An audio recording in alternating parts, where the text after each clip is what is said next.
चलते हैं हम दूसरे बिंदु की ओर। आपको ध्यान होगा हमारे एजुकेशन सिस्टम में कुछ चीजें शैक्षणिक हुआ करती हैं, एकेडमिक हुआ करती हैं, जैसे हमारा सिलेबस हो, करिकुलम हो या कोई पाठ्य पुस्तक हो इत्यादि। वो करिकुलम के पार्ट हैं, सिलेबस के पार्ट हैं, हमारी एकेडमिक, हमारी जो शैक्षणिक गतिविधियां हैं उसका पार्ट है।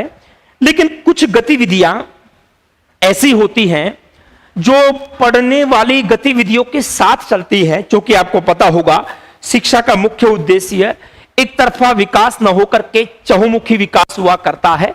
चहुमुखी विकास के लिए ये प्रसंग आता है। चहुमुखी विकास या सर्वांगीण विकास जिसको कहते हैं, तो वहां पर न केवल एकेडमिक शैक्षणिक बल्कि सह शैक्षणिक पाठ्य सहगामी प्रवृत्तियां भी होनी चाहिए, ताकि बालकों का और विकास हो सके और बेहतर तरीके से वो जान सके, बेहतर तरीके से इस संसार के साथ परिचित हो सकें, समाज के साथ परिचित हो सकें।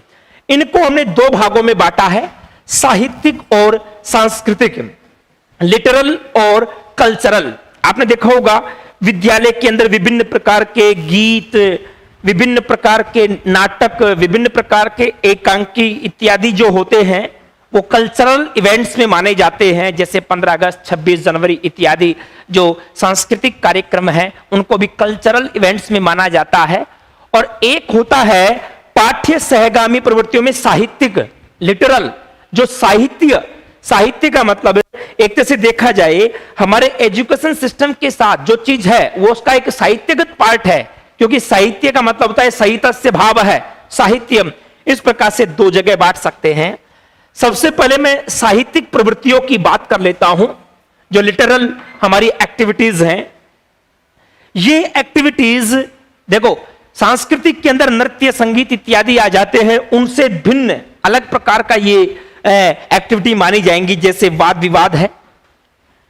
एक्चुअल में जो सांस्कृतिक गतिविधियां होती हैं उनमें कहीं ना कहीं मनोरंजन का पार्ट भी हो सकता है, लेकिन साहित्यिक गतिविधियों में कुछ न कुछ सीखने की बात होगी, कुछ न कुछ विशेष तथ्यों के अवगाहन की बात होगी शैक्षणिक प्रवृत्तियों के साथ साथ।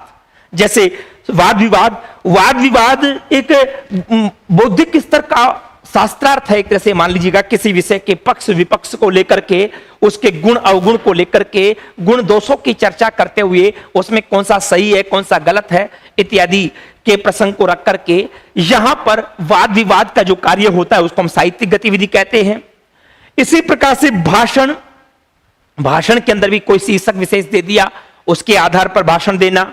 कवियों का सम्मेलन, कवि सम्मेलन, श्लोक पाठ, ये साहित्यिक प्रवृत्तियों में ही माना जाता है। कथा कथन, कथा कहना या कथा लेखन या फिर निबंध लेखन या फिर विद्यालय की पत्रिका या फिर विभिन्न प्रकार के जो सेमिनार इत्यादि हैं, इन सबका जो जुड़ाव है कहीं ना कहीं तौर पर बौद्धिक तौर पर होता है, चिंतन विचार विमर्श से जुड़ा हुआ होता है। और हमारे एजुकेशन सिस्टम के अंदर ये साथ में जुड़े हुए होते हैं। हमारी करिकुलम और हमारा जो पाठ्यक्रम या फिर हम जिसको सिलेबस भी कह सकते हैं उसके साथ जुड़ी हुई प्रवृत्तियों के साथ जुड़ा हुआ होता है। मनोरंजनात्मकता का यहां पर कोई उद्देश्य न होता है, बल्कि कुछ नया सीखने की बात यहां पर की जाती है। सहित का मतलब साथ, ज्ञान के साथ की बात यहां पर की जाती है। इसलिए विभिन्न प्रकार की जो क्रीड़ाएं हैं, विभिन्न प्रकार की क्रीड़ाएं, जैसे कि आपको पता होगा विभिन्न प्रकार की प्रश्नोत्तरी, इनको भी हम साहित्यिक गतिविधियों में रख सकते हैं। इनका नामकरण अलग से भी कर दिया गया, क्रीड़ा भी इनको नाम दे दिया गया। साहित्यिक क्रीड़ाओं के अंदर प्रश्नोत्तरी या फिर अंत्याक्षरी, शब्दांत्याक्षरी करना, श्लोकांत्याक्षरी करना, सूत्रांत्याक्षरी करना, ये सारी चीजें, या फिर कोई भी सुभाषित प्रतियोगिता, मतलब कोई भी सूक्तियों की प्रतियोगिता। समस्या पूर्ति में क्या होता था कि श्लोक के 2 लाइन लिख दिए, उसके बाद में 2 लाइन लिखने के लिए कहना या कोई विषय देकर के उसकी समस्या पूर्ति को लेकर के लिखवाना।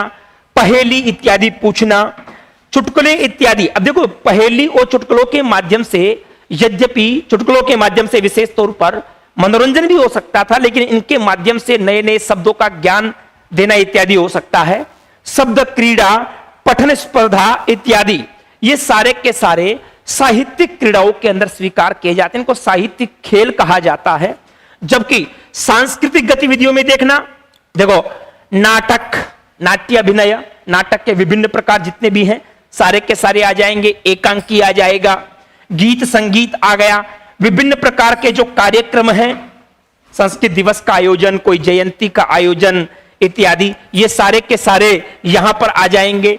साथ में कोई जयंती का आयोजन या फिर दुर्लभ ग्रंथों को, पांडुलिपियों की कोई एग्जीबिशन करना, प्रदर्शनी करना, सेमिनार करना, या फिर यज्ञ इत्यादि से जुड़े हुए संस्कृत विषय के तौर पर कर्मकांड इत्यादि का आयोजन करना, ये कुछ प्रवृत्तियां ऐसी हैं जैसे कि आप देख रहे होंगे जो सीधे तौर पर हमारे करिकुलम का पार्ट या करिकुलम से कनेक्टिविटी इनकी नहीं होती, लेकिन फिर भी जैसे मान लो कोई जयंती मना रहे हैं, हो सकता है कि उसका चैप्टर आपके एग्जाम में, आपके पाठ्यक्रम में हो या नहीं हो। कालिदास जयंती मना रहे हैं, हो सकता है कालिदास आपके पाठ्यक्रम में हो ही नहीं।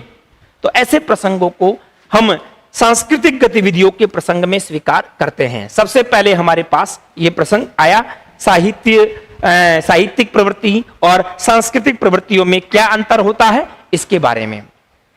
अब मैं दूसरा बिंदु